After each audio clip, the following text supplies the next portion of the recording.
जब मरियम के पेट से ईसा आए तो लोगों में हंगामा हो गया है, मरियम ने बच्चा पैदा किया, अरे इसकी तो शादी नहीं हुई है, फिर बच्चा कैसे पैदा हो गया। खुराफाती लोग घेर लिए, मरियम बताओ ये बच्चा कहां से आया। तुम तो मेहराब में नमाज पढ़ती हो, इबादत में मसरूफ रहती हो और इतनी नेक बनती हो, और फिर शादी से पहले बच्चा, यानी सबको दिखाती हो, ढिढोरा पीटती हो, और हालत यह है कि तुमने एक नाजायज बच्चे को जन्म दे दिया। शादी से पहले ये बच्चा कहां से आया। पहले तो मरियम खामोश रही, जब लोगों के ताने वो सुन न सकी। बड़े बड़े कमेंट, बड़े बड़े गंदे कमेंट भी आते हैं ना, कीचड़ उछाला जाता है ना, और ये तो सामने दिख रहा है कि मरियम की शादी नहीं हुई है, फिर बच्चा कहां से। जब मरियम उस कमेंट को सुन नहीं सकी और लोगों के बातें और ताने जब बर्दाश्त न कर सकी तो इशारा कर दिया, इस बच्चे से पूछ लो। मुझसे क्या पूछते हो, इससे पूछ लो कि तेरा बाप कौन है, वो खुद ही बता देगा। जाओ जाओ। जब मरियम ने उस बच्चे की तरफ इशारा किया, कुरान क्या कहता है, जब लोगों से कहा इस बच्चे की तरफ जाओ, तो लोगों ने कहा कैफ़ नुकल्लिमु मन काना फिल महदी सबिया। आए मरियम, तू मुझे उसके पास भेज रही है जो पालने में झूल रहा है, जो गहवारे में खेल रहा है, जो एक छोटा सा बच्चा है, वो क्या बोलेगा। कैफ़ नुकल्लिम, हम कैसे उससे बातचीत करें जो गहवारे में पड़ा हुआ है, जो पालने के अंदर पड़ा हुआ है, जो झूल रहा है, जो खेल रहा है, हालांकि वो अभी छोटा सा दूध पीता बच्चा है, वो हमसे कैसे बात करेगा, हम उससे कैसे गुफ्तगू करें, वो हमें क्या जवाब देगा।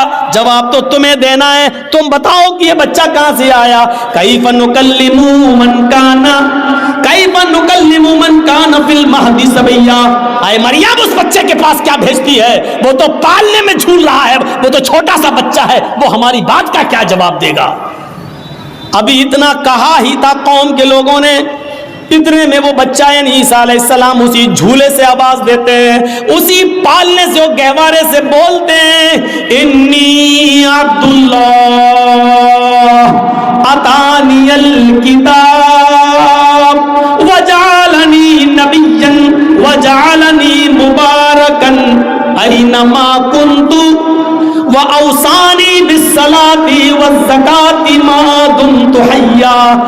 ईसा अलैहिस्सलाम जो अभी दूध पीते हैं अपनी माँ का, वो बच्चा जवाब दे रहा, दूध पीता बच्चा ईसा, वो जवाब दे रहा है, आए मेरी कौम के लोगों, आए मेरी माँ पर कीचड़ उछालने वालों, इन्नी अब्दुल्लाह, मैं अल्लाह का बंदा हूं, मेरा बाप नहीं है, ये मेरी माँ है, मैं अल्लाह का बंदा हूं। वो अतानियल किताब, अल्लाह ने मुझे किताब अता फरमाई है, यानी इंजील दी। आगे बड़े होकर जब नबी बनेंगे तो देगा, अतानियल किताब, अल्लाह ने मुझे किताब अता फरमाई। वजालनी नबियन, और अल्लाह ने मुझे नबी बनाया है। बच्चा बोल रहा है, वजालनी नबियन, उसने मुझे नबी बनाया है। वजालनी मुबारकन ऐनमा कुन्तु, और मुझे बड़ा मुबारक बनाया है जहां मैं हूं, यानी जहां जहां मैं जाऊं हर जगह बरकत ही बरकत होगी।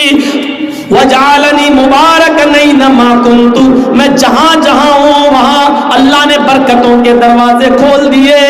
और इसके बाद जो जुमले कहे वो सुनिए, व औसानी बिस्सलाती वज़्ज़काती मा दुम्तु हय्या, और उस अल्लाह ने मुझे हुक्म दिया कि जब तक मैं जिंदा रहूं नमाज कायम करता रहूं और ज़कात अदा करता रहूं। औसानी बिस्सलाती वज़्ज़काती मा दुम्तु हय्या, मुझे नमाज का और ज़कात का हुक्म दिया जब तक मैं जिंदा रहूं। जिंदगी जिसने दी उसने जिंदगी के गुजारने के उसूल बताए हैं। ये नमाज ज़करिया भी पढ़ा करते थे, ये नमाज मरियम भी पढ़ा करती थी, ये नमाज मूसा भी पढ़ा करते थे, ये नमाज इब्राहिम भी पढ़ा करते थे, ये नमाज ईसा अलैहिस्सलाम भी पढ़ा करते थे, और जितने भी नबी इस दुनिया में आए हर नबी के ऊपर ये नमाज फर्ज थी। इसीलिए श्रीमद् भागवत गीता का 6वां अध्याय उठाओ, और उसका 10वां मंत्र पढ़ो, योगी उज्जीत सततमात्मानं रहस्य स्थिता एकाकी यच्चत्तातिमान निराशीर परिग्रह। जब तुम ईश्वर की पूजा करने के लिए खड़े हो, है अर्जुन, कृष्ण जी कह रहे है अर्जुन, जब तुम ईश्वर की, अल्लाह की इबादत पूजा करने के लिए खड़े हो तो पूरे शरीर की एक्सरसाइज, पूरे शरीर का योग हो जाए।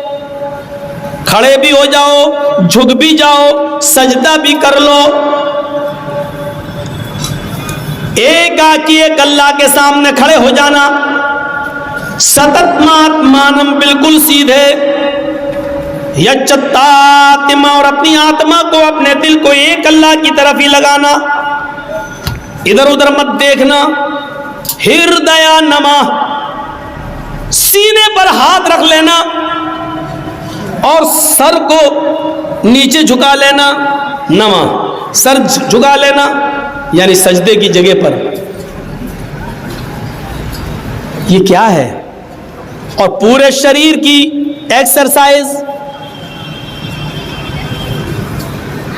एकाकी, जो कुछ भी मांगना एक अल्लाह से मांगना।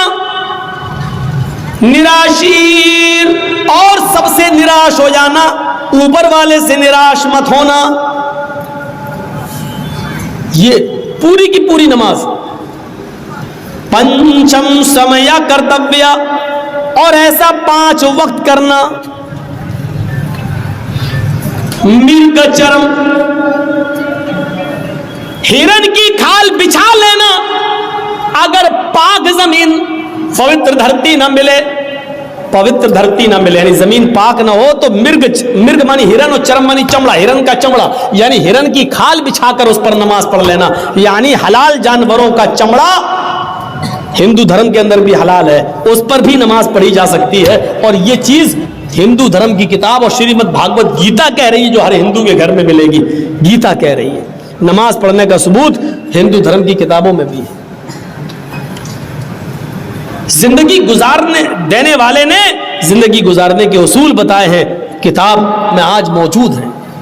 और सबसे बड़ा अकीदा कि इस जिंदगी को गुजारने के बाद फिर एक दिन हमें और आपको मरना भी है, इसलिए मौत को भी कामयाब बनाना, मरने के बाद का तसव्वुर हमारे और आपके दिल में रहेगा, तभी हम ये काम करेंगे।